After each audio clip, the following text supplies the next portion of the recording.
सदगुरुदेव भगवान की जय। श्री मौनी बाबा भगवान की जय। मन को अपने एकाग्र चित्त करने में ही अपनी भलाई है। आप देखें, बोधि धर्म चीन पहुँचे, राजा को मालूम पड़ा तो दौड़े आए। मिलन के दौरान राजा ने कहा, भगवान मन अशांत रहता है, कृपया बताएं कि यह शांत कैसे होगा। बोधि धर्म का जवाब था, अब की बार आप जब भी आएं अपने मन को भी साथ लेते आना। राजा बड़े हैरान हुआ, बड़ा अजीब संत हैं, मन लाने के लिए कह रहे हैं, किंतु क्या करता, संत की आज्ञा। बताए गए समय पर राजा पहुँचे। बोधि धर्म ने पूछा, आ गए? मन की खोज की, मन कहाँ है? जब मिल जाए तो उसे शांत बना दूंगा। राजा शांत बैठकर मन को ढूंढने लगा। अंदर झांकता ही गया, डूबता ही गया। उसे पता चल गया कि मन नाम की कोई चीज़ नहीं होती जिसे ढूंढा जा सके। यह मात्र एक क्रिया है जिसे अगर क्रियान्वित न किया जाए तो कोई झंझट नहीं होता। राजा ने बोधि धर्म के सामने मस्तक नवाया और कहा कि मुझे समझ में आ गया कि मेरे विचार करने की शैली ही मुझे बेचैन किए हुई थी। गुरुदेव महाराज की जय। संत भगवान लोगों की सुंदर चरित्रों का वर्णन चल रहा है, जिसको सुनकर, अध्ययन करके, आत्मसात करके मन को बड़ा शांति मिलती है। मन जो है श्री हरि की तरफ आकृष्ट होता है। अब सुने श्री विष्णु जी महाराज। श्री विष्णु जी महाराज ने कलयुग के प्रपंचीय जीवों के कल्याण के लिए बड़े भारी खजाने का, भक्ति को इकट्ठा किया। उन्होंने वैष्णव धर्म को ही सर्वश्रेष्ठ माना, अन्य वैदिक धर्मों की ओर देखा भी नहीं। जिस प्रकार कसौटी पर सोने की रेखा के सामने पीतल की रेखा चमकती ही नहीं है, उसी प्रकार उन्होंने अपनी बुद्धि की कसौटी पर वैष्णव धर्म को कसकर सच्चा खरा पाया और अन्य धर्मों को तुच्छ देखा। आपने सत्संग को कृष्ण की कृपा रूपी लता का फल बताया। करोड़ों ग्रंथों का तात्पर्य भक्ति केवल 13 विरचनों में गया। श्री भगवत रूपी महासमुद्र से रत्न रूपी श्लोक को निकालकर भक्ति रत्नावली की रचना की। श्री विष्णुपुरी जी परमहंस कोटि के सन्यासी थे और तिरहुत के रहने वाले थे। ये बड़े ही प्रेमी भक्त तथा विद्वान थे। इनकी भक्ति रत्नावली का 15वीं शताब्दी के प्रारंभ में कृष्णदास लौरिय के द्वारा बंगला में अनुवाद हुआ था, जिससे यह अनुमान होता है कि विष्णुपुरी 14वीं शताब्दी के अंत में विद्यमान रहे होंगे। हिंदी विश्वकोश में लिखा है कि विष्णुपुरी का दूसरा नाम बैकुंठपुरी था और ये मदन गोपाल के शिष्य थे। इन्होंने भगवत रत्नावली, भगवता अमृत, हरि भक्ति, कल्पलता और वाक्य विवरण, ये 4 ग्रंथ लिखे थे। कहा जाता है कि नवद्वीप के महाप्रभु श्री चैतन्य देव और विष्णुपुरी एक बार काशी में मिले थे। जब चैतन्य महाप्रभु वृंदावन से पुरी को जा रहे थे, उस समय दोनों ही एक दूसरे के प्रति बड़े आकर्षित हुए। एक बार विष्णुपुरी के एक शिष्य काशी से जगन्नाथपुरी गए और वहाँ श्री चैतन्य महाप्रभु से मिलकर पूछा कि आपकी, सदगुरुदेव भगवान की जय, विष्णुपुरी के लिए कोई संदेश भेजना है अथवा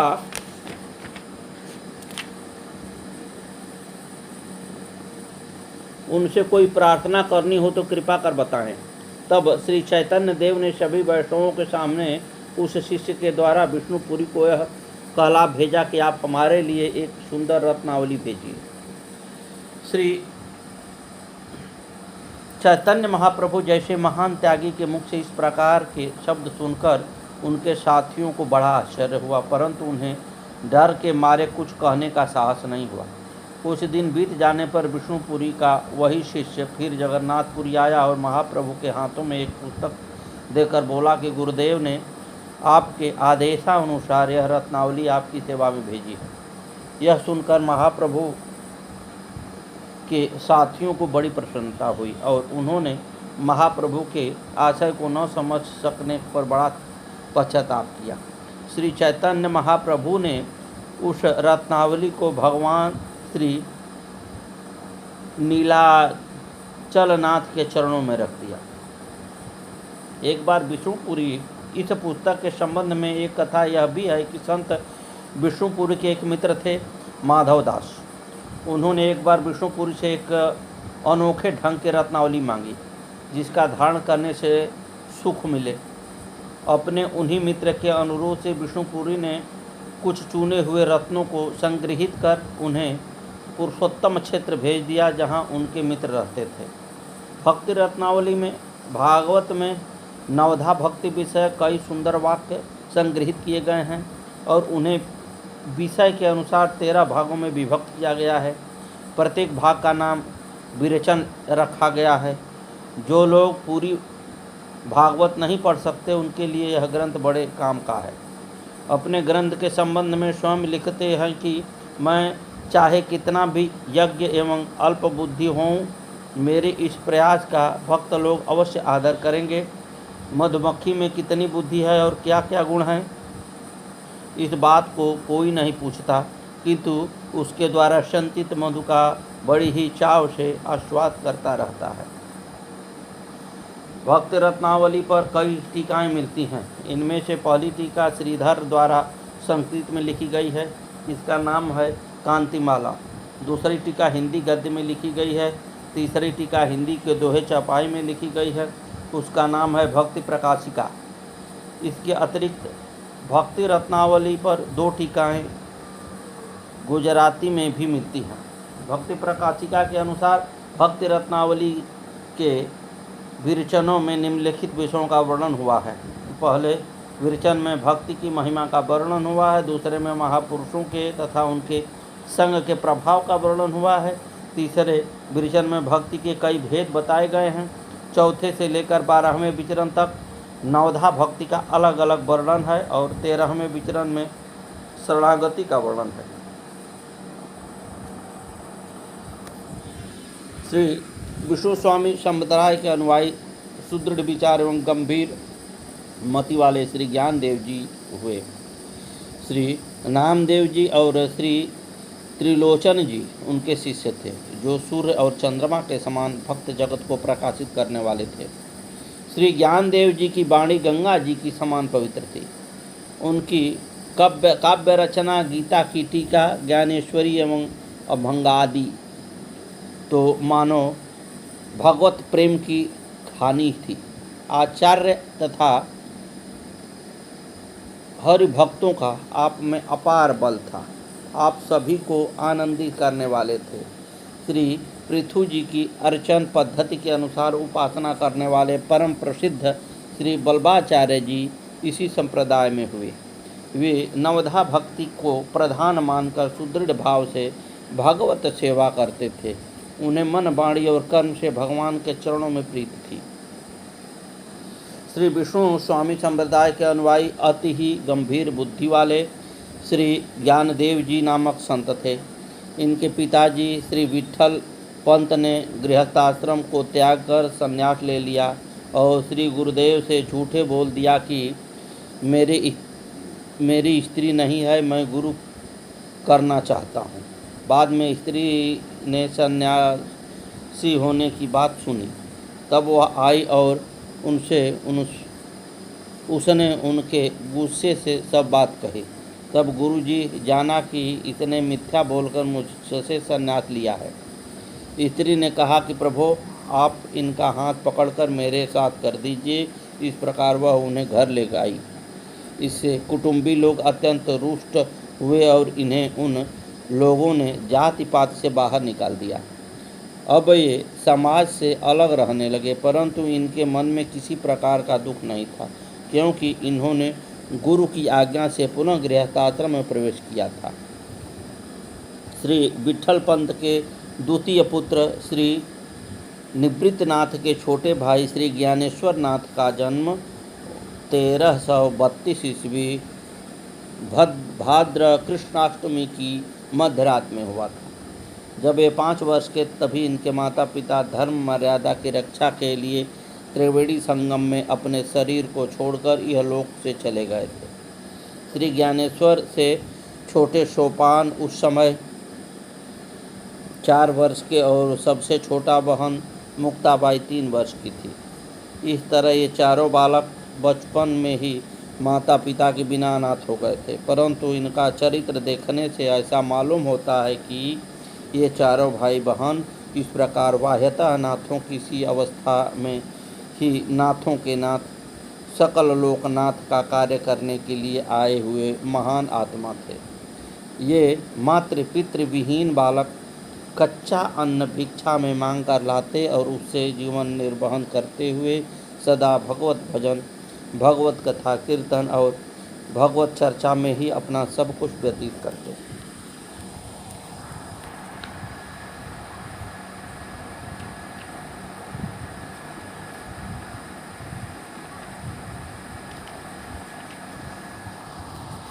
इनके सामने सबसे बड़ा कठिनाई इनके उपनयन संस्कार न होने की थी।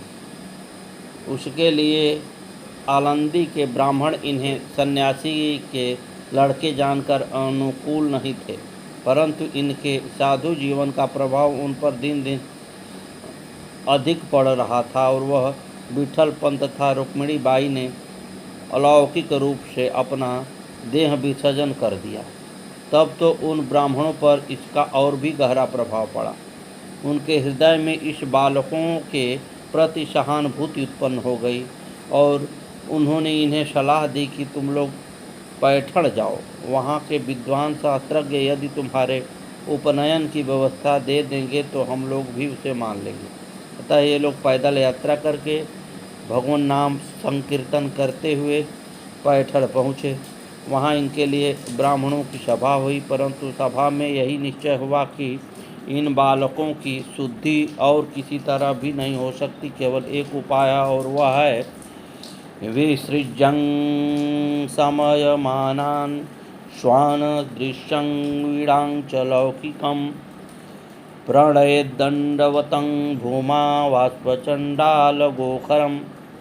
अर्थात अपने ऊपर हंसने वाले लोगों को और देह दृष्टि तथा लोक लज्जा को त्याग कर ये लोग कुत्ते, चंडाल और गौ समेत सबको भूमि पर लेटकर प्रणाम करें और इस प्रकार की भगवान की अनन्य भक्ति करें।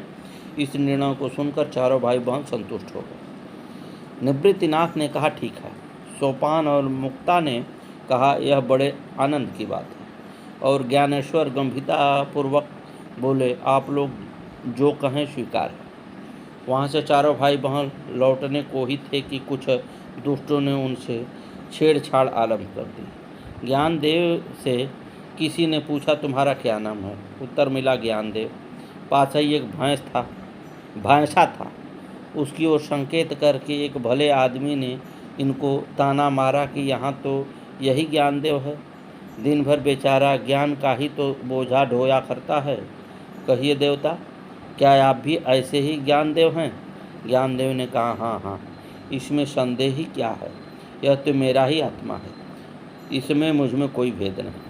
यह सुन किसी ने और भी छेड़ करने के लिए भैंसों की पीठ पर सटासट 2 साटे लगा दिए और ज्ञानदेव से पूछा कि ये साटे तो तुम्हें जरूर लगे होंगे। ज्ञानदेव ने कहा, हाँ, और अपना बदन खोल कर दिखा दिया। उस पर साटों के चिन्ह थे, परंतु इस पर भी उन लोगों की आंखें नहीं खुली। एक सज्जन बोले, यह भैंसा यदि तुम्हारे जैसा ही है तो तुम जैसी ज्ञान की बातें कहते हो वैसे इसमें भी कहलाओ। ज्ञानदेव ने भैंसे की पीठ पर हाथ रखा। हाथ रखते ही वह भैंसा ओम का उच्चारण करके वेद मंत्र बोलने लगा। यह चमत्कार देखकर पैठण के विद्वान ब्राह्मण चकित स्तंभित हो गए। उन्होंने जब जाना कि ये साधारण मनुष्य नहीं, कोई महात्मा हैं, इससे उन पंडितों में भी भक्ति प्राप्त करने की रुचि जाग गई, उनका अहंकार दूर हो गया। उन्होंने आकर श्री ज्ञानदेव जी के चरण पकड़ लिए। भक्तों का सा सरल स्वभाव अपनाकर उन्होंने दीनता ग्रहण की। एक दिन एक ब्राह्मण घर श्राद्ध के अवसर पर ज्ञानेश्वर ने ध्यान करके आगंतव्यम कहकर उसके पितरों को सशरीर बुला लिया और उन्हें भोजन कराया। इस प्रकार इनकी अद्भुत सामर्थ्य देखकर पैठण के लोग इन पर मुग्ध हो गए और इनके पास आकर इनसे भगवत कीर्तन और भगवत कथा श्रवण करने लगे। धर्मज्ञ ब्राह्मणों ने कभी नम्रता के साथ इन्हें शुद्धि पत्र लिख कर दे दिया। इसके पश्चात कुछ काल तक चारों भाई बहन पैठण में ही रहे। यहाँ के लोग गोदावरी में स्नान करते, वेदांत की चर्चा करते, भगवत संकीर्तन करते, पुराणों का पठन करते और पैठवासियों को भगवत भक्ति का मार्ग दिखाते थे। वहाँ रहते हुए ही ज्ञानेश्वर ने श्री मक्षकराचार्य का भाष्य, श्रीमद्भागवत, योग वासिष्ठ आदि ग्रंथ देख डाले और आगे जो ग्रंथ लिखे उनकी भूमिका भी वहाँ तैयार कर ली। इस प्रकार कुछ काल तक पैठण वासियों को अपना अपूर्व सत्संग लाभ कराकर श्री ज्ञानेश्वर आदि ब्राह्मणों का आदि दिया हुआ वह शुद्ध पत्र लेकर आले नामक स्थान से होते हुए नेवास में पहुंच गए। इसी नेवास में ज्ञानेश्वर महाराज ने गीता का ज्ञानेश्वरी भाष्य कहा, जिसे सच्चिदानंद जी ने लिखा। नेवास से कुछ काल के लिए श्री ज्ञानेश्वर आदि चारों भाई बहन आलंदी चले गए। वहाँ के लोगों ने इस बार उनका बड़े आदर और प्रेम के साथ स्वागत किया। फिर जब ज्ञानेश्वर महाराज अपने भाई बहनों के सहित नेवास से लौट आए, तब उन्होंने श्री गुरु श्री निवृत्तनाथ के सामने गीता का स्वानुभूत भाष्य कहना आरंभ किया। उस समय तक श्री निवृत्तनाथ 17 वर्ष के, श्री ज्ञानेश्वर 15 वर्ष के, सोपान देव 13 वर्ष के और मुक्ताबाई 11 वर्ष की हो चुकी थी। ज्ञानेश्वर महाराज ने अपने इस बाल जीवन में जो जो चमत्कार दिखलाए, उसमें सबसे बढ़कर चमत्कार तो यह है, ज्ञानेश्वरी ग्रंथ ही है, जिसे उन्होंने केवल 15 वर्ष की अवस्था में लिखा। सन 1347 ईस्वी में यह ज्ञानेश्वरी ग्रंथ पूर्ण हुआ था। इसके बाद श्री ज्ञानेश्वर ने तीर्थ यात्रा प्रारंभ की। यात्रा में गुरु निवृत्तनाथ, सोपान देव, मुक्ताबाई भी साथ थे। कहते हैं कि इस यात्रा में विसोवा खेचर, गोरा कुम्हार, चोखा मेला, नरहरि, सुनार आदि अन्य अनेक संत भी साथ ही हो लिए थे। सबसे पहले श्री ज्ञानेश्वर महाराज पंढरपुर गए, जहां उन्होंने श्री विट्ठलनाथ भगवान के दर्शन हुए तथा परम विट्ठल भक्त श्री नामदेव जी से भेंट हुई। तत्पश्चात श्री नामदेव जी को भी साथ लेकर श्री ज्ञानेश्वर महाराज ने अनेक स्थान में अपने ज्ञानोपदेश द्वारा असंख्य मनुष्यों का उद्धार करते हुए उज्जैन, प्रयाग, काशी, गया, अयोध्या, गोकुल, वृंदावन, द्वारका, गिरनार आदि तीर्थस्थानों का परिभ्रमण किया और तदनंतर वे सब संतों के साथ पंढरपुर लौट आए। पैठण आदि स्थान में श्री ज्ञानेश्वर महाराज ने जो अद्भुत चमत्कार दिखाए, उनके कारण इस चारों भाई बहन का यश सर्वत्र फैल गया और सब दिशाओं से अर्थ जिज्ञासु, अर्थार्थी तथा ज्ञानी सब प्रकार के भगवत भक्त एवं योगी, यति, साधक आदि इनके दर्शन के लिए आने लगे। बात उन दिनों की है जब ज्ञानदेव आलंदी ग्राम में निवास करते थे। उन्हीं दिनों श्री चांगदेव नाम के एक सिद्ध योगी राज ताप्ती नदी के किनारे आश्रम बनाकर रहा करते थे। उनकी आयु और प्रतिष्ठा बहुत अधिक थी, साथ ही उनके शिष्यों की संख्या भी हजारों में थी। इस बात का उन्हें अभिमान भी बहुत था। उन्होंने जब ज्ञानदेव की महिमा सुनी तो अपने हजारों शिष्यों को लेकर वे उनके से मिलने चले दिए। उस समय वे एक सिंहासन पर सवार थे। उनके एक हाथ में त्रिशूल और एक हाथ में सर्प का कोड़ा था। आलंदी गांव के समीप पहुंचने पर चांगदेव के शिष्यों ने श्री ज्ञानदेव के पास जाकर उनसे अपने गुरु के आगमन की बात बताई। यह सुनकर श्री ज्ञानदेव जी के बड़े भाई निवृत्तनाथ जी ने ज्ञानदेव से कहा, चांगदेव हमारे अतिथि हैं, अतः उनके स्वागत के लिए तुम्हें जाना चाहिए। उस समय शीत ऋतु थी। ज्ञानदेव एक मिट्टी की दीवार पर बैठे धूप सेक रहे थे। चांगदेव के शिष्य और अपने बड़े भाई का बात सुनकर उन्होंने दीवार से कहा, चल। वह मिट्टी की दीवार चल पड़ी। जब यह आश्चर्य चांगदेव ने देखा तो वे सिंहासन से कूदकर ज्ञानदेव के चरणों में गिर पड़े।